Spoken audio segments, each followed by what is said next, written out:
का नाम है कार्बनिक यौगिकों का गुणात्मक तथा मात्रात्मक विश्लेषण। गुणात्मक तथा मात्रात्मक विश्लेषण।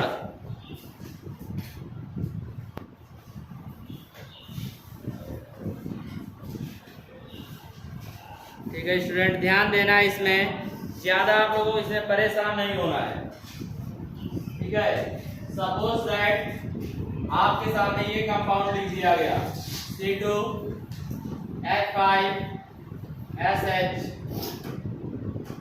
यानी ये क्या हो जाएगा, एथिल थायोइल हो जाएगा। ठीक है, ये आपका सपोज दैट कंपाउंड का नाम लिख दिया गया और आपसे ये कहा जाता है कि इसके भार के आधार पर यानी कि प्रतिशत मात्रा के आधार पर इसमें कार्बन की प्रतिशत मात्रा बताइए, हाइड्रोजन की प्रतिशत मात्रा बताइए, सल्फर की प्रतिशत मात्रा बताइए, ऐसा आपसे कह दिया जाता है।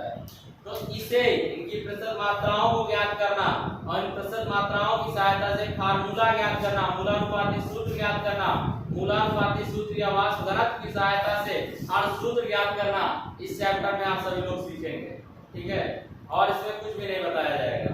ठीक, तो लिखिएगा, एकदम थ्योरी का थोड़ा सा चैप्टर है, इसके फार्मूले लिखाना है। लिखिएगा इसमें किसी भी कार्बनिक यौगिक का गुणात्मक विश्लेषण, किसी भी कार्बनिक यौगिक का गुणात्मक विश्लेषण निम्न बातों पर निर्भर करता है, निम्न बातों पर निर्भर करता है, निम्न बातों पर निर्भर करता है। निम्न बातें कौन कौन सी होती, ध्यान देना है। सबसे पहले जो भी आपका दिया गया कार्बनिक यौगिक होगा, जो भी आपका दिया गया कार्बनिक यौगिक होगा, उस दिए गए कार्बनिक यौगिक में हम तत्व की पहचान करते हैं। क्या करते हैं? तत्व की पहचान। तत्व की पहचान मतलब नहीं समझ पा रहे हो कि कौन कौन सा इस यौगिक में तत्व दिया गया है, कौन कौन सा तत्व इस यौगिक में दिया गया है, इस चीज की सबसे पहले पहचान करते हैं। किस चीज की पहचान आप सभी लोग करते हैं? कौन कौन सा यौगिक दिया गया है, यौगिक में कौन कौन सा तत्व दिया गया है। ठीक, लिखिएगा सबसे पहले दिए गए यौगिक, सबसे पहले दिए गए यौगिक में उपस्थित तत्वों की पहचान करते हैं, तत्वों की पहचान करते हैं। नंबर 2, प्राप्त तत्व का परीक्षण करते हैं, परीक्षण करते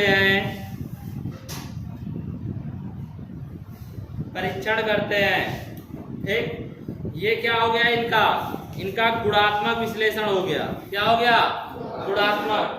गुण के लिए दो ही चीजों की जरूरत पड़ती है, पहला हमें तत्व की पहचान हो जाए, दूसरा इनका परीक्षण। परीक्षण मतलब ये किसके साथ अक्रिया दे सकते हैं, किसके साथ अक्रिया नहीं दे सकते हैं, कौन से ऐसे एजेंट हैं जिनके साथ ये अक्रिया आसानी से देते हैं, कौन से ऐसे कैटालिस्ट जिनकी प्रेजेंटेशन अक्रिया तेज कर देते हैं, कौन से ऐसे कैटालिस्ट जिनकी प्रेजेंटेशन अक्रिया स्लो कर देते हैं। इन चीजों की अगर हमें पहचान हो जाए, ये सारी चीजें हम जान जाए, तो you क्या हो जाएगा, इनका गुणात्मक विश्लेषण हो जाएगा। अब लिखिएगा कार्बनिक यौगिकों का मात्रात्मक विश्लेषण। कार्बनिक यौगिकों का मात्रात्मक विश्लेषण।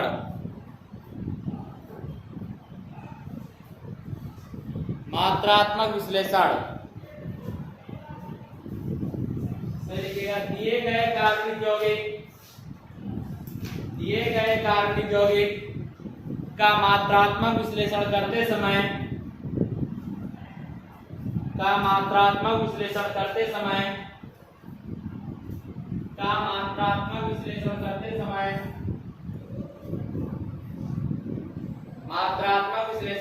समय सबसे पहले उस यौगिक में दिए गए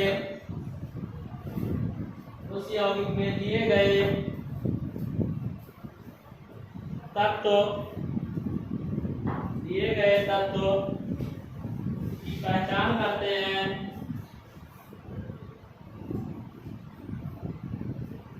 नंबर 2, उन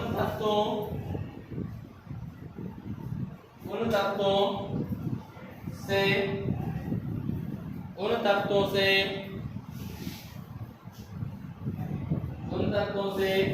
उनकी मात्रा या प्रतिशत मात्रा ज्ञात करते हैं।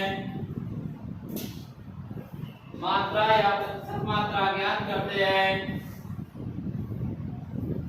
प्रतिशत मात्रा ज्ञात करते हैं। नंबर 3, किसी भी कार्बनिक यौगिक के दहन से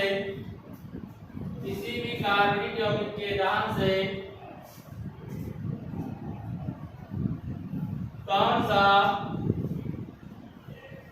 उसका मुख्य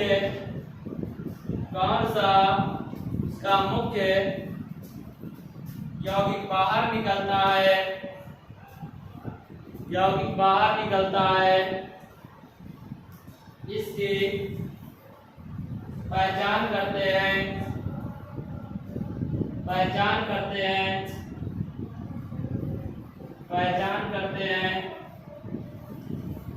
नेक्स्ट, जिस कार्बनिक यौगिक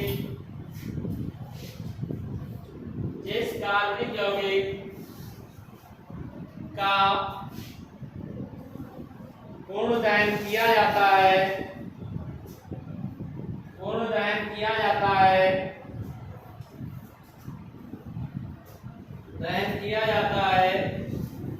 उससे प्राप्त होने वाले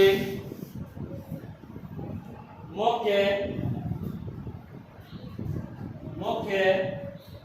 अवयव तथा कार्बनिक यौगिक के भार का अनुपात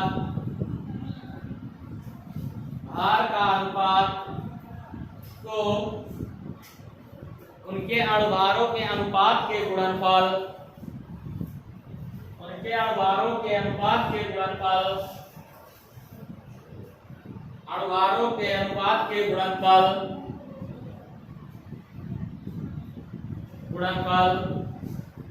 तथा प्राप्त मान को 100 से गुणाकर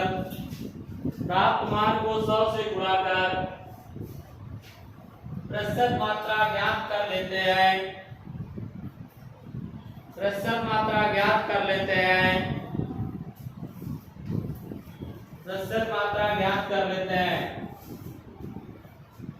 ठीक है,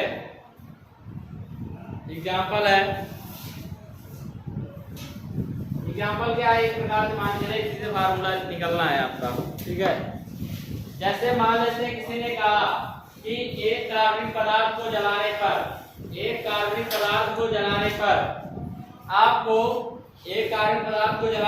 कार्बन डाइऑक्साइड तथा H2O की मात्रा प्राप्त होती है। किसकी कह रहे हैं? कार्बन डाइऑक्साइड CO2 तथा H2O की मात्रा प्राप्त होती है। इसे कार्बन तथा हाइड्रोजन की प्रतिशत मात्रा ज्ञात कीजिए। या आप कार्बन तथा हाइड्रोजन की प्रतिशत मात्रा कैसे ज्ञात करते हैं, इसका आकलन बताइए। कुछ नहीं करना है स्टूडेंट, एकदम सिंपल है। इन्होंने कहा कार्बनिक पदार्थ है वो कार्बन और हाइड्रोजन से मिलकर बना है, तो सबसे पहले हमारे पास क्या जाएगा? हाइड्रोजन की प्रतिशत मात्रा। क्या निकालेंगे हम? हाइड्रोजन की प्रतिशत मात्रा बराबर होता है हाइड्रोजन का H2 का परमाणु भार 2 होता है। कितना होता है? 2। और H2 से क्या निकलेगा आपका? H2O तो निकलेगा आपका। H2 का रिलेशन किससे है? H2O से है। ये आ जाएगा H2O का अणुभार। अगर अणुभार निकालना मालूम है कि नहीं मालूम है आप सभी को?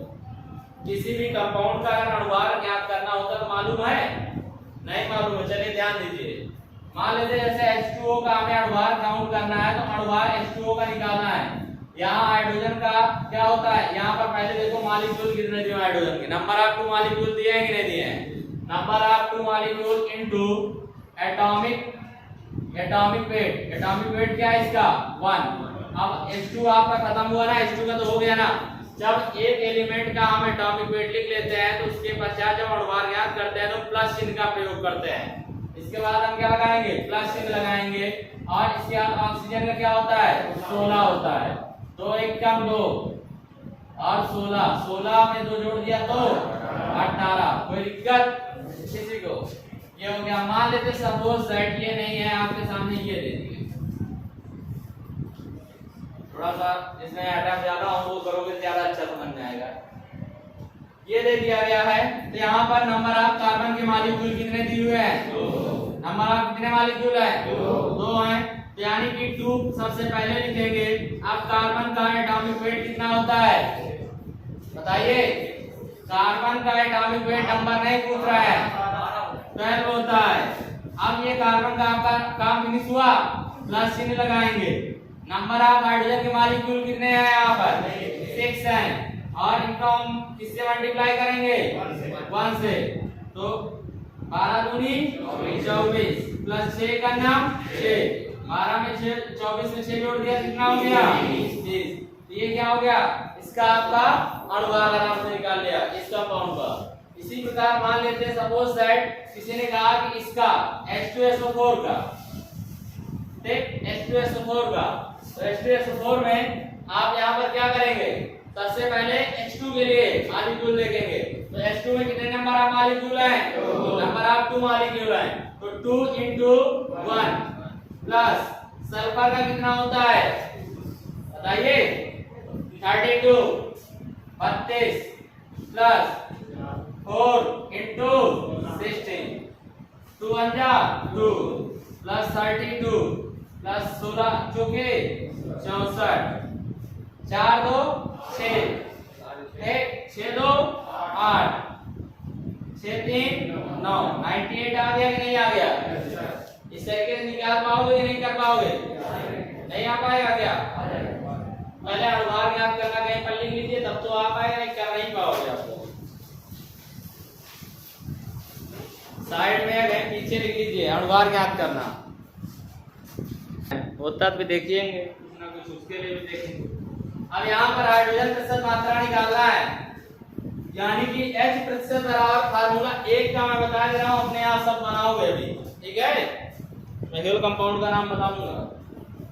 हाइड्रोजन प्रतिशत इक्वल टू 2/18, क्योंकि इसका रिलेशन किसके साथ में है, H2O के साथ में है या नहीं है, ठीक? गुणे अब क्या हो जाएगा, H2O की मात्रा, किसकी मात्रा, H2O की मात्रा,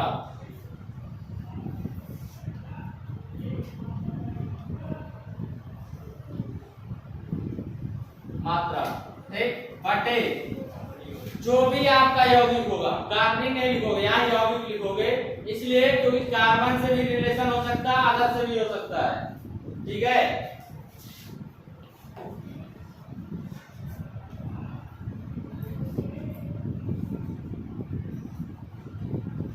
गुणे 100, यही तो बताया गया है आपको। अभी जो हमने लिखा है उसमें देखो, इससे पहले वाला पॉइंट कि किसी भी यौगिक, हमने इसे लिखाया है, जिस कार्बनिक यौगिक का पूर्णांक दिया जाता है उससे प्राप्त होने वाले मुख्य अवयव तथा कार्बनिक यौगिक के भार का अनुपात दिया है कि नहीं दिया है, 2/18 दिया है। आगे अनुपात तथा उनके भारों का अनुपात, इनके भार का अनुपात दिया गया कि नहीं, H2O तथा यौगिक के मात्रा का दिया ना, पूरे का गुणनफल तथा इनको हम 100 से गुणा करते हैं तो उसे हम क्या कहते हैं, प्रतिशत मात्रा कहते हैं इसकी। क्लियर ना, कोई दिक्कत किसी को? ये हाइड्रोजन की प्रतिशत मात्रा ज्ञात करने के लिए था। अगर हम यहीं पर क्या कर देंगे, कार्बन की प्रतिशत मात्रा, तो कार्बन प्रतिशत मात्रा में सब कुछ सेम रहेगा। कार्बन का परमाणु भार कितना होता है, 12, और CO2 आ गया तो कार्बन डाइऑक्साइड का 16 दूनी 32 और 12 44 गुणे CO2 की मात्रा बटे यौगिक की मात्रा गुणे 100। कर पाओगे? लिखते चलो फटाफट।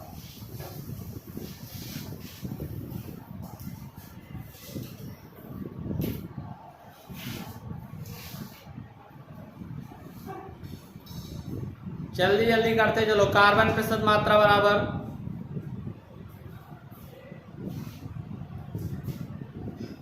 12/44 गुणे CO2 की मात्रा अपान यौगिक की मात्रा गुणे 100 गुणे 100। नेक्स्ट है ड्यूमा विधि से नाइट्रोजन की प्रतिशत मात्रा। ड्यूमा विधि से नाइट्रोजन की प्रतिशत मात्रा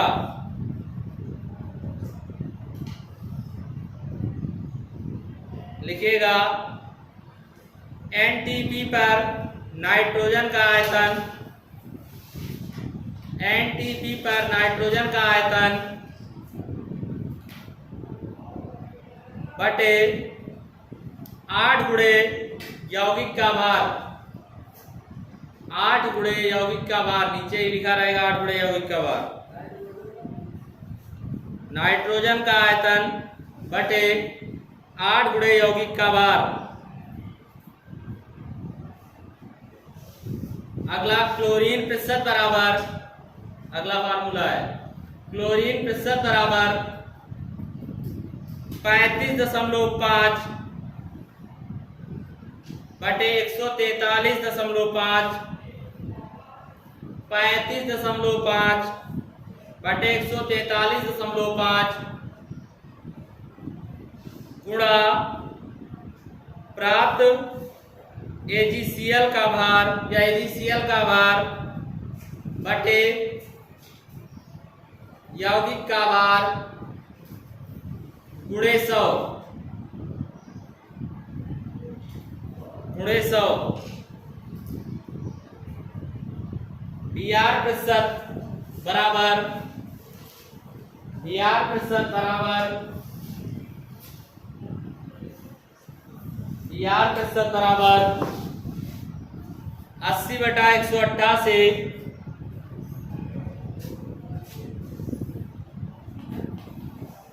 80/188 गुणे AgBr का भार बटे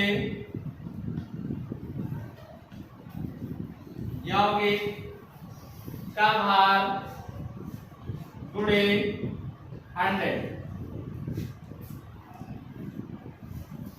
नेक्स्ट है आयोडीन प्रतिशत बराबर, आयोडीन प्रतिशत बराबर 127/235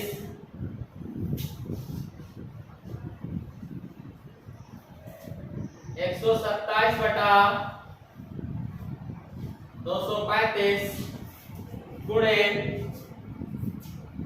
AgI का भार, AgI का भार बटे यौगिक का भार गुणे 100।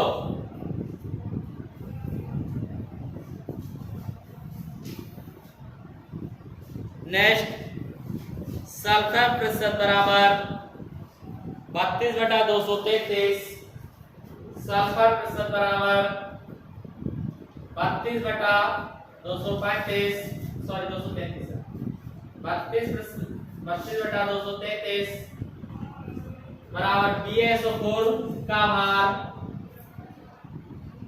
BaSO4 का भार बटे यौगिक का भार गुणे 100।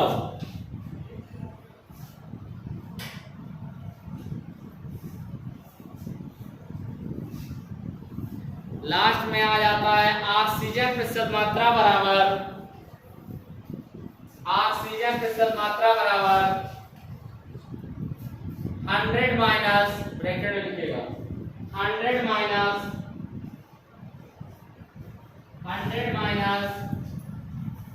अन्य सभी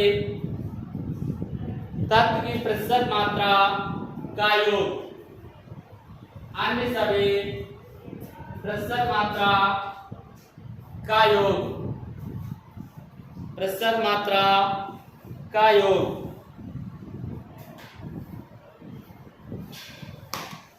ठीक है, अगर ये सभी फार्मूले आप सभी लोग कंप्लीट कर लोगे तो मान चलिए कल इससे रिलेटेड जितने भी आपके क्वेश्चंस हैं सारे हम करा देंगे। अगर नहीं कर पाते हो तो भी डंडा कल पक्का चलेगा, कंफर्म है। इसमें वो नहीं है, इसलिए हम बता दे रहे हैं, क्योंकि इससे रिलेटेड जितने भी क्वेश्चन हैं सब इस चैप्टर मान लीजिए एंड हो गया, चैप्टर खत्म, केवल न्यूमेरिकल बच्चे, चैप्टर फिनिश हो गया इसका। ठीक है, न्यूमेरिकल कल बता देंगे, ये भी फिनिश हो जाएगा। ये खत्म होते ही आशिक अध्ययन पढ़ाएंगे आपको फर्स्ट पेपर में। ठीक है, बस आज के लिए इतना ही।